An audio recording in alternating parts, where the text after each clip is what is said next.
মসজিদের ইমাম সাহেবকে ফাঁসানোর জন্য ময়নার নিতুর মরা দেহ রাখা হয় মসজিদের ছাদের মধ্যে।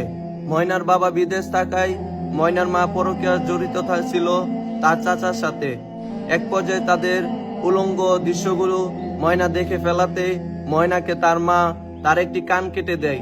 এরপরে ময়নাকে তার মা দেয়ালের সাথে চাপে ধরে, তারপরে তার চাচা একটি লট ময়নার লজ্জাস্থান দিয়ে ঢুকিয়ে দেয়। প্রবল ব্যথা এবং যন্ত্রণা সহ্য না করে ময়না এই দুনিয়ার মায়া ত্যাগ করে না ফেরার দেশে চলে গেল। আসলে আদালত কোনো কিছু না জেনে এবং না বুঝে তাদেরকে অযথা রিমান্ডে নিয়ে হয়েছিল, তাদেরকে অযথা শাস্তি দেওয়া হয়েছিল।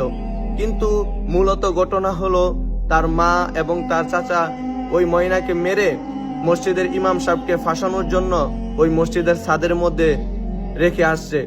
আসলেই এরকম মা কোনো সন্তানের না হোক, এটাই আমরা দোয়া করি এবং ওই রকম মার উচিত বিচার বাংলাদেশের প্রশাসনের কাছে এর সুস্থ বিচার আমরা চাই এবং ওই মহিলার এরকম একটা বিচার চাই যাতে করে আদৌ ভবিষ্যতে কোনো মা তার সন্তানের সাথে এরকম অবিচার না করতে পারে, সেই প্রত্যাশাই আমরা করি।